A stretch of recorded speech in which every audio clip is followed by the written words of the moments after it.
Total vacancy के YouTube channel पर आप सभी का बहुत बहुत स्वागत है। आज के इस वीडियो के माध्यम से बीटीएससी एएनएम 10,700 को लेकर के एक बहुत ही महत्वपूर्ण अपडेट आप लोग को बताने वाला हूं, तो ध्यान से इस अपडेट को समझिएगा।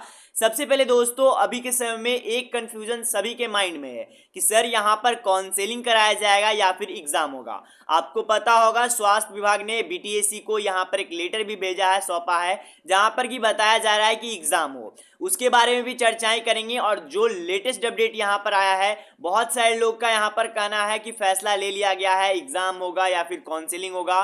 क्या है इसका मतलब कंप्लीट मैं आप लोग को बताऊंगा।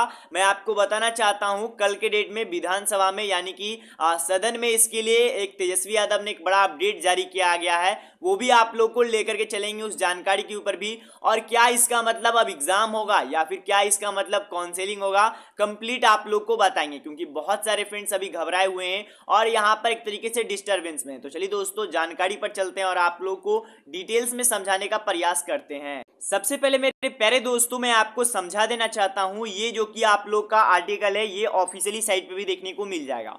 बहुत सारे यहाँ पर जो कि कैंडिडेट्स है टेलीग्राम पर ये बता रहे हैं कि सर ये किन्हीं ने फेक बनाया है या फिर कुछ भी, ऐसी कोई बात नहीं है। मैंने ऑफिशियली साइट पर जाकर के पता किया हूँ। ऑफिशियली साइट पे भी जाइएगा, उसके बाद आप इस डेट पर जो कि 13 तारीख के डेट पे जाइएगा, वहां पर आपको देखने को मिल जाएगा प्रश्न संख्या 755, वहां पर आप लोग देख सकते हो। तो यहाँ पर ये प्रश्न है जो कि सुदामा प्रसाद ने यहाँ पर पूछे थे, जो कि एक तरीके से विपक्षीय पार्टी के हैं। तो यहाँ पर उनका क्या प्रश्न था स्वास्थ्य विभाग से, वो यहाँ पर समझ लीजिए। मैं आपको एकदम डिटेल्स में तो नहीं बताऊंगा, लेकिन मैं आपको समझा देना चाहता हूँ प्रश्न क्या था। प्रश्न यही था कि जो कि विज्ञापन संख्या जो कि 7/2022 जो कि एएनएम के लिए 10,709 पदों पर परमानेंट भर्ती निकाली गई है, और ये डेट जो कि बताया गया वो उस डेट का बताया गया जब यह भर्ती द्वारा जो कि जारी किया गया था, उस डेट यहाँ पर दिया गया। तो ये बात को समझ लीजिएगा। तो जो कि वैकेंसी जारी किया गया था और उसमें बताया गया था कि मेगा सूची आपका जो कि नंबर के हिसाब से होगा। लेकिन नया नियमावली आया है और यहाँ पर ये जो कि उम्मीद लगी हुई है और बहुत सारे लोग के माध्यम से जानकारी प्राप्त हो रहा है कि परीक्षा के आधार पर नियुक्ति करने का निर्णय लिया गया है। अब ये क्यों हुआ है, अगर ऐसा कुछ बात है तो इस पर स्पष्ट रूप से बात कीजिए, या फिर जो भी छात्राओं के लिए जो भी आगे आने वाला प्रोसेस होने वाला है वो कराइए, या फिर काउंसलिंग होगा तो काउंसलिंग जल्द से जल्द करवाइए, ये भी आप पढ़ सकते हो। तो यहाँ पर भी ये अपडेट दिया गया है, यहाँ पर मैं आपको बता देना चाहता हूँ। तो क्या सरकार विज्ञापन संख्या 7/2022 के सभी छात्रों को तैयार करके यहाँ पर मेगा सूची के आधार पर नियुक्ति कराने का विचार रखती है? हाँ तो कब तक और नहीं तो क्यों? तो यहाँ पर एक तरीके से हाँ और नहीं में था, लेकिन इसका उत्तर आया है एक तरीके से नहीं, मतलब कि मेगा सूची के तैयार के आधार पर नहीं किया जाएगा। लेकिन मैं आपको अभी भी बता देना चाहता हूं, इसका मतलब ये नहीं कि 110% आप लोग का एग्जाम होगा।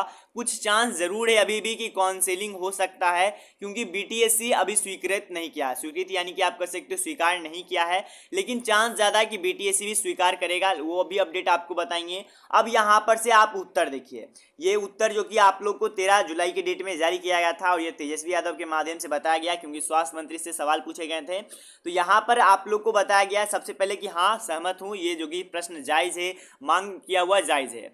फिर यहाँ पर बताया गया है कि जो कि बिहार महिला स्वास्थ्य कार्यकर्ता के लिए नियमावली 2018 जो कि आपका बहाली 10,700 की आई है, वो 2018 की नियमावली पे आया है। तो उसे जो कि दिनांक 1/6/2023 के डेट में जो कि एक नया नियमावली तैयार किया गया है, नियमावली 2023 का, तो वहां पर आप लोग का 2018 की नियमावली को रद्द कर दिया गया। ऐसा बात किया गया है कि उस 2023 का जब नियमावली जारी किया गया तो 2018 की नियमावली को निरस्त किया गया, यानी कि रद्द किया गया है। यहाँ पर आप लोग एकदम समझ लीजिए, यहाँ पर बताया गया है कि निरस्त किया गया है दोस्तों।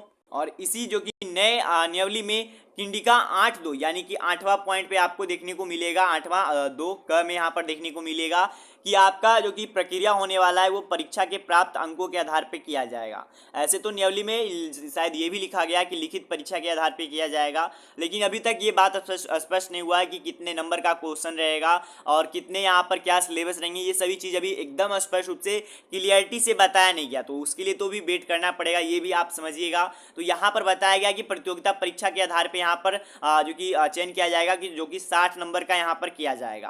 तो ये बात किया गया है। उसके बाद यहाँ पर ये भी बताया गया है कि जो कि उपयुक्त आलोक में निर्देशालय 932 यहाँ पर दिनांक 12/6/2022 से। बहुत सारे लोग इस लेटर को नहीं समझ पा रहे हैं, इस क्या ये बताया गया 12/6/2023 को क्या हुआ था, बहुत सारे लोग को यहाँ पर दिक्कत हो रहा है। तो मैं आपको बता देना चाहता हूँ ये वही लेटर है जो कि मैंने आपको बता रहा था, ये ऑफिशियली कोई भी जगह पर जारी नहीं किया गया, एक तरीके से वायरल नोटिस था जहां पर कि वो बीटीएससी को ये बताया जा रहा था कि एएनएम 10,709 में एग्जाम लिया जाए। तो वही बात यहां पर भी किया गया है और ये आप एक तरीके से बोल सकते हो कि विभागीय ने जानकारी दे दिया है, यानी कि ये लेटर 110% करेक्ट है। मैं उस समय भी बताया था कि 110% करेक्ट है। बहुत सारे ऐसे सूचना होते हैं जो कि जरूरी नहीं कि हर वेबसाइट पर जारी किए जाएं, कुछ जो कि सूचनाएं रहते हैं जो कि गुप्त भी रह जाते हैं, जो कि पब्लिक के लिए नहीं जारी किए जाते हैं। तो वही सूचना ये होने वाला है, जिसमें कि बिहार तकनीकी सेवा आयोग को पटना को विज्ञापन संख्या 7/2022 के लिए एएनएम के लिए चयन हेतु प्रतियोगिता परीक्षा के आयोजित करने के लिए अनुशंसा भेज दी गई है। तो इसके लिए अब जल्द से जल्द यहाँ पर बीटीएससी कोई भी स्पष्ट चीज लेगा, एक तरह से निर्णय लेगा। और यहाँ पर एक चीज आप देखिएगा तो यहाँ पर बताया गया कि अनुशंसा भेजने की अनुरोध की गई है। तो यहाँ पर एक तरीके से सिर्फ आप कर सकते हो, इस जानकारी से सिर्फ आपको ये पता चल रहा है कि यहाँ पर जो आपका वो नोटिस में आपको बता रहा था कि एग्जाम लेने के लिए यहाँ पर बीटीएससी को भेजे गए सूचना वो करेक्ट है, ना कि यहाँ पर एक तरीके से आप बोल सकते हो कि 110% अब एकदम एग्जाम होगा। आपको जब तक एकदम 100% नहीं होना है, जब तक कि बीटीएससी कोई एक लेटर कोई एक नोटिस जारी नहीं किया जाता है, क्योंकि बहुत सारे यहाँ पर अब प्रक्रिया बदल जाएंगे। अगर एग्जाम होता है तो कई सारी प्रक्रिया बदलेंगे, जो भी स्क्रूटनी हुआ था ये सभी का कोई भी काम नहीं रहेगा, सब व्यर्थ हो जाएगा। तो ये बात आपको समझना होगा।